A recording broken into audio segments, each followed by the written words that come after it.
ಸ್ನೇಹಿತರೆ ನಮಸ್ಕಾರ. ಮಧ್ಯಪ್ರಾಚ್ಯದಲ್ಲಿ Israel, America ಮತ್ತು ಇರಾನ್ ನಡುವಿನ ಸಂಘರ್ಷವು ಭೀಕರ ಸ್ವರೂಪ ಪಡೆದುಕೊಳ್ತಾ ಇದೆ.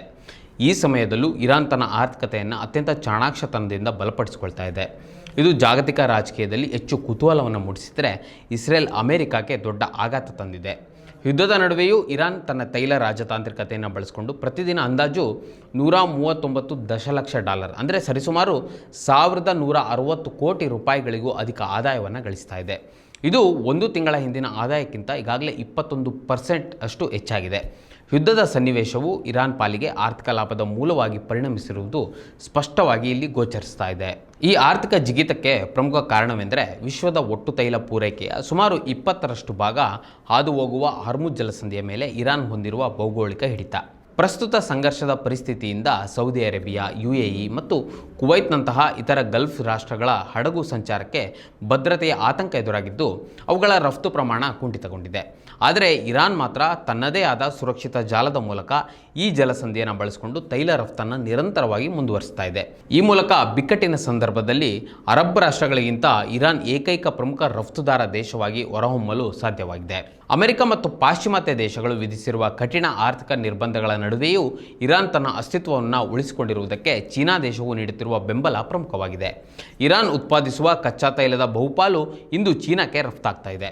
ಯುದ್ಧ ಆರಂಭವಾಗುವ ಮುನ್ನ ದಿನಕ್ಕೆ ಸುಮಾರು 16 ಲಕ್ಷ ಬ್ಯಾರೆಲ್ ತೈಲವನ್ನು ರಫ್ತು ಮಾಡುತ್ತಿದ್ದ ಇರಾನ್ ಈಗಲೂ ಅದೇ ಪ್ರಮಾಣವನ್ನು ಕಾಯ್ದುಕೊಂಡಿದೆ. ಇಸ್ರೇಲ್ ಮತ್ತು ಇರಾನ್ ನಡುವಿನ ಉದ್ವಿಗ್ನತೆಯಿಂದಾಗಿ ಅಂತಾರಾಷ್ಟ್ರೀಯ ಮಾರುಕಟ್ಟೆಯಲ್ಲಿ ತೈಲದ ಬೆಲೆ ಪ್ರತಿ ಬ್ಯಾರೆಲ್ಗೆ $100 ದಾಟಿರುವುದು ಇರಾನ್ ಆದಾಯವು ದಾಖಲೆ ಮಟ್ಟದಲ್ಲಿ ಏರಿಕೆಯಾಗಲು ಸಹಕಾರಿಯಾಗಿದೆ. ಅದರಲ್ಲೂ ಇರಾನಿಯನ್ ಲೈಟ್ ಎಂಬ ತನ್ನದೇ ಬ್ರ್ಯಾಂಡ್ ತೈಲವನ್ನು ರಿಯಾಯಿತಿ ದರದಲ್ಲಿ ಮಾರಾಟ ಮಾಡುವ ಮೂಲಕ ಇರಾನ್ ಜಾಗತಿಕ ಮಾರುಕಟ್ಟೆಯಲ್ಲಿ ತನ್ನ ಬೇಡಿಕೆಯನ್ನು ಹೆಚ್ಚಿಸಿಕೊಂಡಿದೆ. ಇರಾನ್ನ ಆರ್ಥಿಕತೆಯ ಕೇಂದ್ರ ಬಿಂದುವಾಗಿರುವ ಕಾರ್ಗ್ ದ್ವೀಪದ ಟರ್ಮಿನಲ್ ಇಂದಿಗೂ ಯಾವುದೇ ಅಡೆತಡೆ ಇಲ್ಲದೆ ಕಾರ್ಯನಿರ್ವಹಿಸುತ್ತಿರುವುದು ಇರಾನ್ನ ಧೈರ್ಯ ಮತ್ತು ಸನ್ನದ್ಧತೆಯನ್ನು ತೋರಿಸುತ್ತದೆ. ದೇಶದ ಒಟ್ಟು ತೈಲ ರಫ್ತಿನ 90% ಭಾಗವನ್ನು ನಿರ್ವಹಿಸುವ ಈ ಕೇಂದ್ರದ ಮೇಲೆ ದಾಳಿಯ ಭೀತಿ ಇದ್ದರೂ ಲೋಡಿಂಗ್ ಪ್ರಕ್ರಿಯೆಗಳು ಸತತವಾಗಿ ನಡೆಯುತ್ತವೆ. ಮತ್ತೊಂದೆಡೆ ಜಾಗತಿಕ ತೈಲ ಬೆಲೆ ಏರಿಕೆಯಾದರೂ ಅದು ವಿಶ್ವದ ಆರ್ಥಿಕತೆಯ ಮೇಲೆ ಮತ್ತು ತನ್ನ ದೇಶದ ಹಣದುಬ್ಬರದ ಮೇಲೆ ಕೆಟ್ಟ ಪರಿಣಾಮ ಬೀರಬಹುದು ಎಂಬ ಆತಂಕದಿಂದ ಅಮೆರಿಕವು ಇರಾನ್ ಮೇಲಿನ ಕೆಲವು ಕಟ್ಟುನಿಟ್ಟಿನ ನಿರ್ಬಂಧಗಳನ್ನು ತಾತ್ಕಾಲಿಕವಾಗಿ ಸಡಿಲಗೊಳಿಸಿದೆ. ಈ ರಾಜತಾಂತ್ರಿಕ ಅನಿವಾರ್ಯತೆಯನ್ನು ಇರಾನ್ ತನಗೆ ಪೂರಕವಾಗಿ ಬಳಸಿಕೊಳ್ತಿದ್ದು ತನ್ನ ಕಪ್ಪು ಮಾರುಕಟ್ಟೆ ಜಾಲದ ಮೂಲಕ ಹಣದ ಹರಿವನ್ನು ಹೆಚ್ಚಿಸಿಕೊಳ್ತಾ ಇದೆ. ಒಟ್ಟಾರೆಯಾಗಿ ಹೇಳೋದಾದರೆ ಮಧ್ಯಪ್ರಾಚ್ಯ ಯುದ್ಧವು ಒಂದು ಕಡೆ ವಿನಾಶ ಮತ್ತು ಅನಿಶ್ಚಿತತೆಯನ್ನು ತಂದಿದ್ದರೆ ಇರಾನ್ ಮಾತ್ರ ತನ್ನ ವ್ಯೂಹಾತ್ಮಕ ನೆಲೆ ಮತ್ತು ತೈಲ ಸಂಪನ್ಮೂಲಗಳನ್ನು ಬಳಸಿಕೊಂಡು ಆರ್ಥಿಕವಾಗಿ ಸಮೃದ್ಧವಾಗ್ತಿದೆ.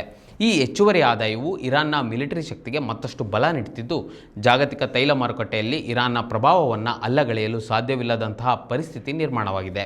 ಆದರೆ ಹಾರ್ಮುಜ್ ಜಲಸಂಧಿಯಲ್ಲಿ ಉಂಟಾಗಬಹುದಾದ ಮುಂದಿನ ಯಾವುದೇ ಭೌಗೋಳಿಕ ಬದಲಾವಣೆಗಳು ಅಥವಾ ಕಠಿಣ ನಿರ್ಬಂಧಗಳು ಈ ಲಾಭದಾಯಕ ಹಾದಿಗೆ ತಡೆಯೊಡ್ಡಬಲ್ಲವೇ ಎಂಬುದು ಮುಂದಿನ ದಿನಗಳಲ್ಲಿ ನಿರ್ಧಾರವಾಗಲಿದೆ. ವೀಕ್ಷಕರೇ, ಈ ವಿಡಿಯೋದ ಕುರಿತು ನಿಮಗೇನಿಸ್ತು ಕಮೆಂಟ್ ಮಾಡಿ ತಿಳಿಸಿ ಮತ್ತು ಇದೇ ರೀತಿಯ ಸಾಕಷ್ಟು ವಿಡಿಯೋಗಳಿಗೆ ನಮ್ಮ ಇದೀನ.com ಯೂಟ್ಯೂಬ್ ಚಾನಲನ್ನು ಸಬ್ಸ್ಕ್ರೈಬ್ ಮಾಡಿ ಮತ್ತು ನಮ್ಮನ್ನು ಬೆಂಬಲಿಸಿ. ನಮಸ್ಕಾರ. ಮತ್ತಷ್ಟು ವಿಶೇಷ ವಿಡಿಯೋಗಳನ್ನು ನೋಡಲು ಮತ್ತು ಹೊಸ ವಿಡಿಯೋಗಳ ಬಗ್ಗೆ ತಿಳಿಯಲು ಇದೀನ.com ಯೂಟ್ಯೂಬ್ ಚಾನೆಲ್ ಸಬ್ಸ್ಕ್ರೈಬ್ ಮಾಡಿ ಮತ್ತು ಬೆಲ್ ಐಕಾನ್ ಕ್ಲಿಕ್ ಮಾಡಿ.